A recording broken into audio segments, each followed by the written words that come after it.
전 세계를 움직이는 기술, 그 중심에 있는 나라를 아십니까? 누군가는 말합니다. 그 나라는 조립만 잘하지 새로운 건 못 만든다고. 하지만 정말 그럴까요? 이 나라가 없다면 애플, 테슬라, 구글, 세계 최고의 기업들조차도 단 하루도 버틸 수 없습니다. 대체 무슨 이유일까요? 당신이 몰랐던 진짜 이야기, 지금 시작합니다. 제 이름은 알렉스예요. 저는 세계 각국의 제조업을 연구하는 일을 하고 있어요. MIT에서 화학공학을 전공했고 에너지와 배터리 기술에 관심이 많았죠. 오랫동안 저는 한국이 그저 다른 나라의 아이디어를 따라하는 나라라고 생각했어요. 똑똑한 나라들이 설계한 것을 조립만 하는 곳이라고 믿고 있었어요. 애덤스 교수님이 늘 하시던 말씀이었거든요. 한국은 새로운 걸 만들지 않아. 미국이나 일본에서 디자인한 걸 조립할 뿐이야. 그렇게 배웠고 저도 그 말을 믿고 있었어요.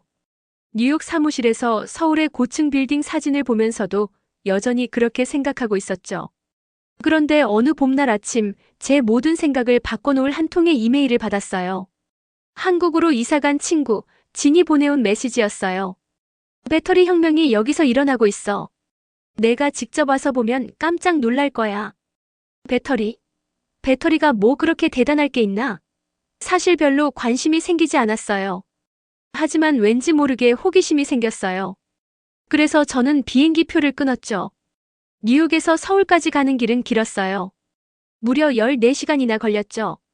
비행기가 서울 상공에 다다랐을 때 저는 창밖을 내다보고 있었어요.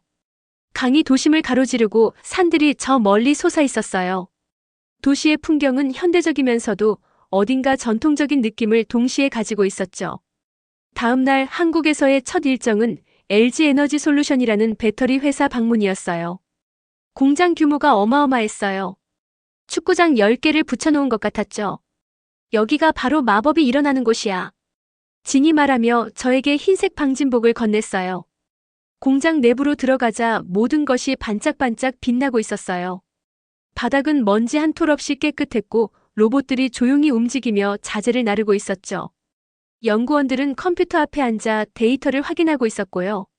어딘가 병원 같으면서도 기계 냄새가 살짝 나는 곳이었어요. 그곳에서 박 박사님을 만났어요. 안경을 쓴 친절한 미소의 과학자였죠. 환영합니다. 이곳에서 저희가 어떤 일을 하는지 직접 보여드릴게요. 박 박사님은 우리를 유리벽이 있는 연구실로 안내했어요. 그 안에서는 연구원들이 보이지도 않는 작은 물질들을 다루고 있었어요. 우리는 한 번 충전으로 700km를 달릴 수 있는 배터리를 개발 중이에요. 박 박사님이 설명했어요. 서울에서 부산을 왕복할 수 있는 거리죠. 솔직히 좀 놀랐어요. 한국은 미국이나 일본에서 만든 걸 조립만 하는 거 아닌가요? 박 박사님은 웃으며 고개를 저었어요. 그건 20년 전 이야기죠. 지금은 우리가 디자인을 주도하고 있어요. BMW, 제너럴 모터스, 테슬라 같은 세계적인 자동차 회사들이 모두 한국 배터리를 필요로 해요. 벽에 걸린 세계 지도를 가리키며 설명해 주셨어요. 지도에는 한국 배터리 공장이 전 세계 곳곳에 표시되어 있었어요. 미국, 유럽, 아시아 곳곳에 우리의 배터리 공장이 있어요. 한국 배터리가 없으면 전기차는 지금처럼 효율적으로 움직일 수 없죠. 저는 여전히 궁금한 게 있었어요. 그렇다면 중국 배터리는요? 가격이 더 저렴하잖아요. 박 박사님은 고개를 끄덕였어요. 맞아요. 중국 배터리는 가격이 저렴하죠. 하지만 우리는 더 안전하고 더 오래가는 배터리를 만들어요. 만약 스카이다이빙을 한다면 가장 싼 낙하산을 선택하시겠어요? 그 말을 듣고 생각에 잠겼어요. 꼭 값싼 것이 좋은 건 아니니까요. 그날 오후 우리는 배터리 안전 테스트실로 갔어요. 거기서는 일부러 배터리를 태우려고 하고 있었어요. 일부러 불이 나게 만들어서 얼마나 안전한지를 시험하는 거였죠. 연구원들이 배터리를 점점 뜨겁게 만들고 있었어요. 일반적인 배터리라면 벌써 폭발했을 온도였죠. 하지만 이 배터리는 그저 멈춰버릴 뿐 폭발하지 않았어요. 이게 바로 한국 배터리야. 진이 말했어요. 안전이 최우선이지. 그날 밤 저는 호텔방 창문을 통해 서울의 야경을 바라보고 있었어요. 저 불빛들 속에서 누군가는 미래의 배터리를 개발하고 있었죠.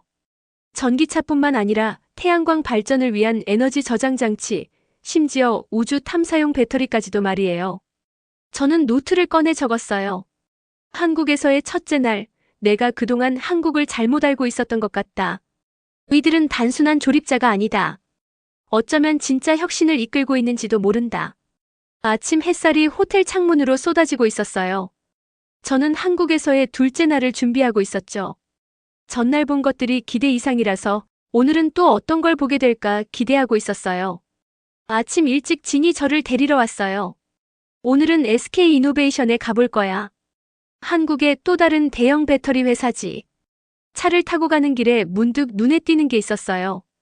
많은 건물 지붕 위에 태양광 패널이 설치되어 있었죠. 한국은 정말 친환경 에너지를 중요하게 생각하나 봐. 제가 말했어요. 진이 고개를 끄덕였어요. 우리나라는 석유나 석탄이 많지 않거든.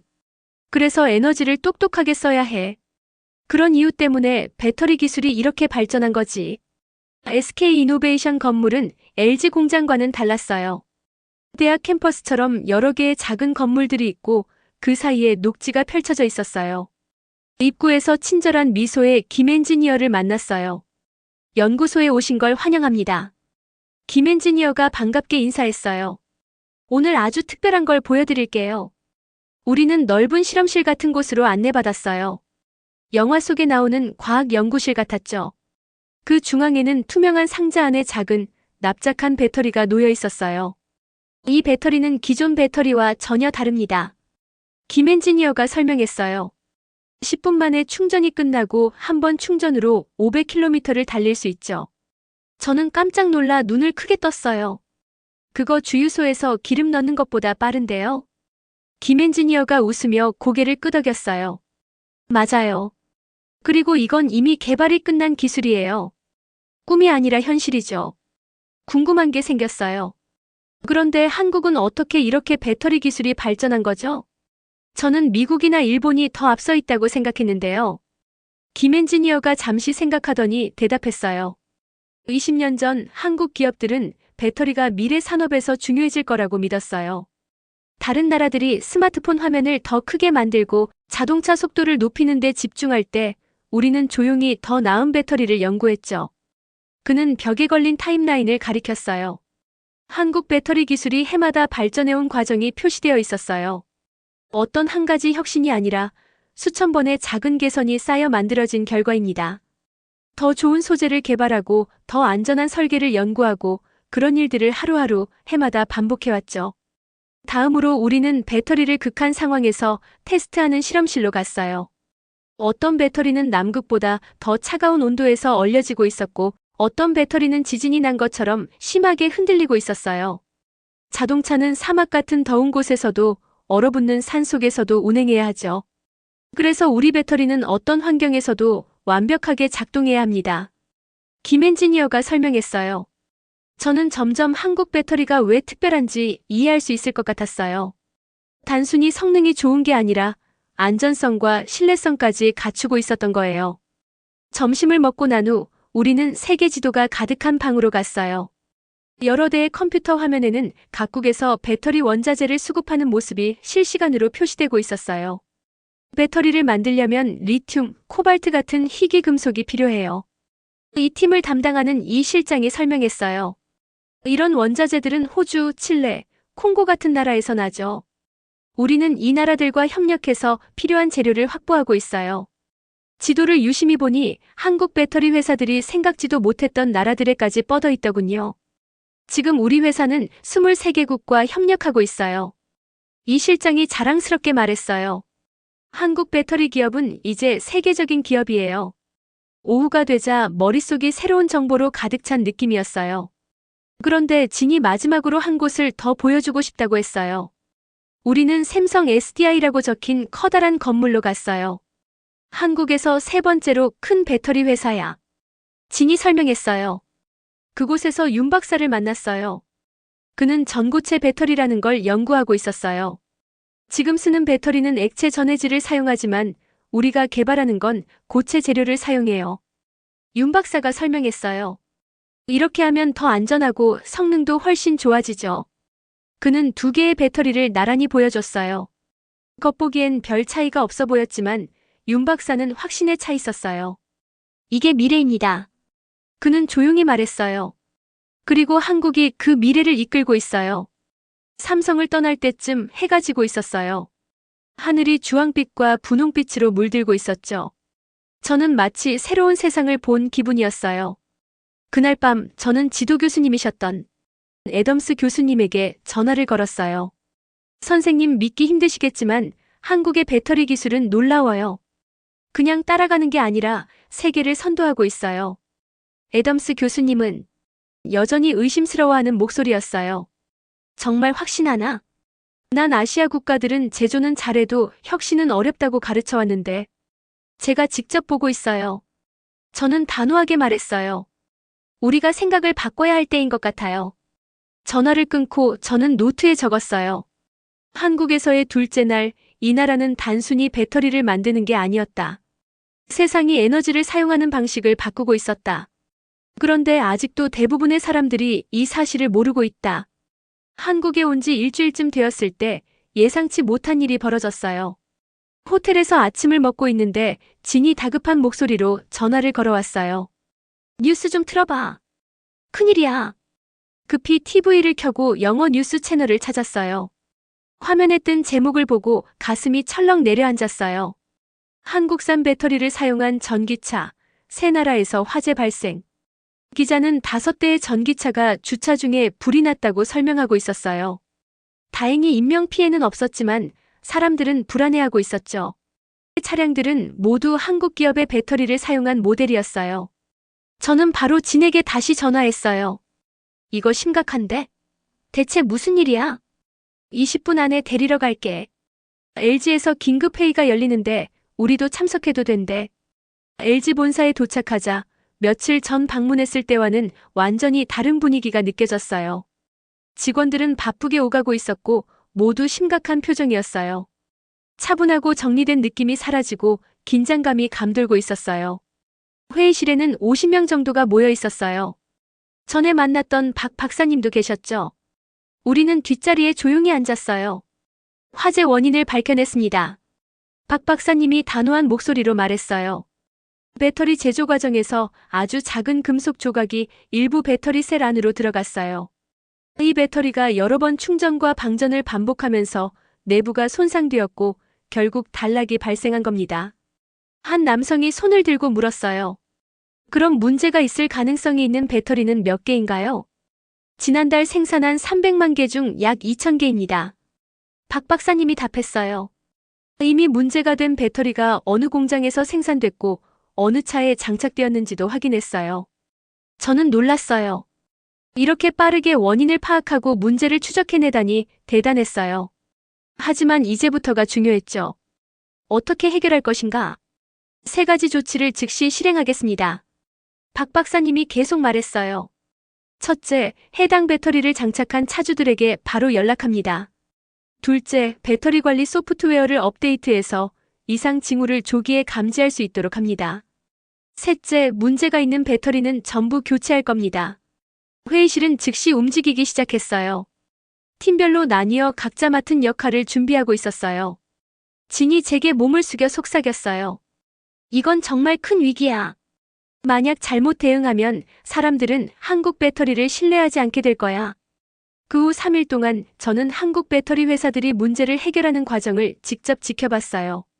그들은 문제를 숨기거나 변명하지 않았어요. 오히려 문제를 공개적으로 인정하고 빠르게 해결하려고 했어요. 특별한 대응센터도 방문했어요. 수백 명의 엔지니어들이 자동차에 장착된 배터리 상태를 실시간으로 모니터링하고 있었어요.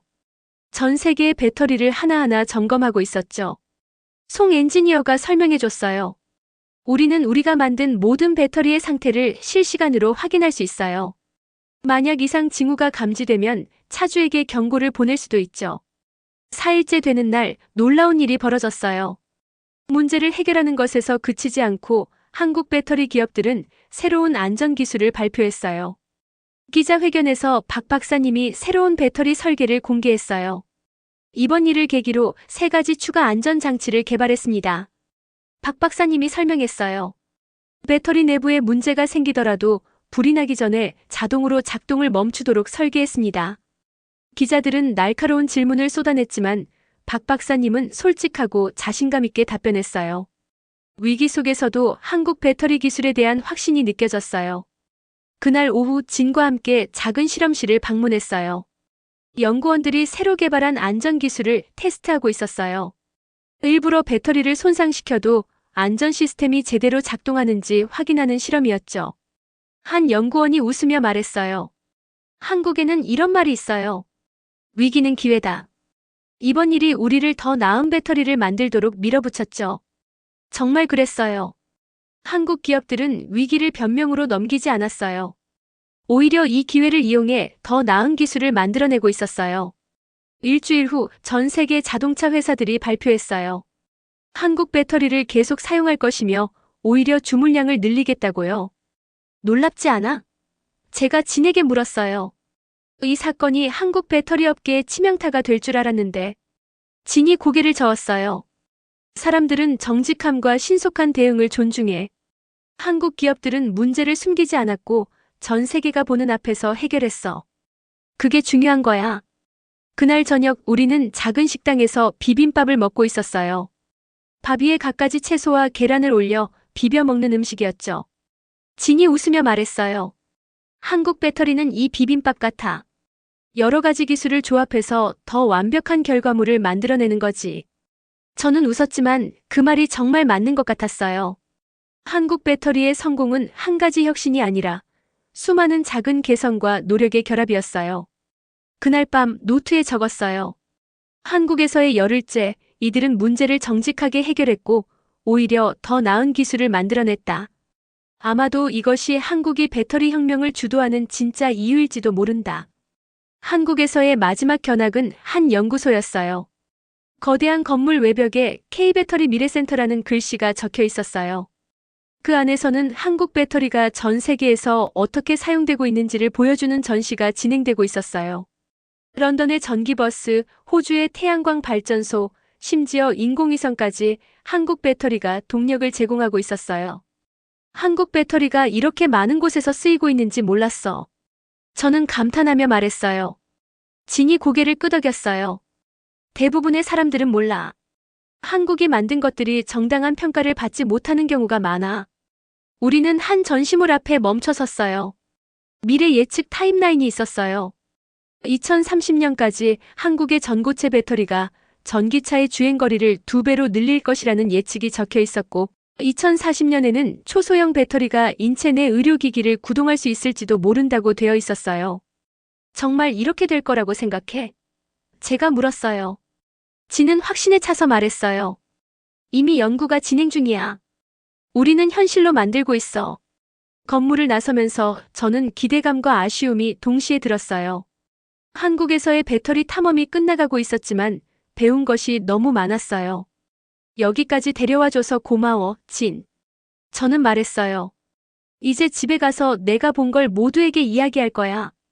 그날 밤 짐을 싸면서 저는 한국에 오기 전까지 가졌던 편견을 떠올렸어요. 한국이 단순히 다른 나라의 기술을 따라하는 나라라고 생각했었죠. 하지만 현실은 완전히 달랐어요. 이 나라는 세계에서 가장 중요한 기술 중 하나를 선도하고 있었어요. 긴 비행 시간 동안 저는 이번 여행에서 배운 내용을 정리해 기사로 작성했어요. 제목은 이렇게 지었어요. 배터리 혁명, 한국이 우리의 미래를 어떻게 움직이고 있는가. 미국에 돌아온 후 저는 이 기사를 여러 신문과 잡지사에 보냈어요. 하지만 처음에는 많은 편집자들이 믿지 않았어요. 하지만 저는 직접 보고 온 사실, 사진, 자료들을 가지고 있었어요. 결국 제 기사는 유명한 과학 잡지에 실렸어요. 그 후 제 전화는 불통이 났어요. 자동차 회사들은 한국 배터리에 대해 더 알고 싶어 했고, 투자 회사들은 한국 배터리 기업에 대한 정보를 요청했어요. 심지어 지도 교수님이셨던 애덤스 교수님에게서도 전화가 왔어요. 내 기사를 읽었어. 애덤스 교수님이 말했어요. 아마도 내가 학생들에게 한국에 대해 잘못된 정보를 가르치고 있었던 것 같아. 여행을 다녀온 지 6개월 후, 저는 뉴욕에서 열리는 대규모 에너지 컨퍼런스에서 발표를 하게 되었어요. 수백 명의 청중 앞에 서니 긴장되었지만 동시에 흥분도 되었어요. 저는 여러분께 제 생각을 바꿔놓은 여행에 대해 이야기하고자 합니다. 제가 말했어요. 이 여행을 떠나기 전 저는 세계 기술 산업에 대해 모든 걸 알고 있다고 생각했습니다. 하지만 돌아올 때는 제가 얼마나 많은 것을 모르고 있었는지 깨달았습니다. 저는 한국에서 본 공장, 만났던 과학자들, 그리고 미래의 배터리를 개발하는 학생들에 대해 이야기했어요. 그리고 조용히 하지만 강력하게 세계 배터리 산업을 이끌고 있는 한국의 역할을 설명했어요. 발표가 끝난 후 많은 사람들이 저에게 다가왔어요. 그중 한 명은 대형 미국 자동차 회사의 임원이었어요. 우리는 신형 전기차에 한국 배터리를 사용하고 있어요. 그는 말했어요. 지금으로선 세계 최고 수준입니다. 1년 후 저는 다시 한국을 찾았어요. 이번에는 배우러 온 것이 아니라 가르치러 온 것이었어요. 한국 정부가 저를 초청해 한국의 배터리 혁신을 세계에 알리는 일을 돕고 싶다고 했어요. 한국의 기업가들과 엔지니어들 앞에 서서 저는 솔직하게 말했어요. 여러분의 나라가 저에게 중요한 교훈을 주었습니다. 제가 말했어요. 혁신을 평가할 때 그것이 어디에서 왔는지를 따지기보다 그것이 무엇을 이루었는지를 봐야 합니다. 그날 밤 진과 저는 서울의 야경이 내려다 보이는 언덕에 앉아 있었어요. 수많은 불빛이 반짝이고 있었어요. 내 메일 한 통이 이런 결과를 만들었다는 거 믿어져? 제가 진에게 물었어요. 진이 웃었어요. 난 그냥 내가 한국에서 무슨 일이 벌어지고 있는지 직접 보길 원했을 뿐이야. 아래쪽 거리에서는 전기차들이 조용히 움직이고 있었어요. 모두 한국 배터리로 구동되고 있었죠. 저는 확신했어요. 가장 큰 혁명은 우리가 예상하지 못한 곳에서 조용히 일어날 수도 있다는 것을. 노트를 꺼내 마지막 문장을 적었어요. 한국 배터리의 이야기는 단순한 기술 이야기가 아니다.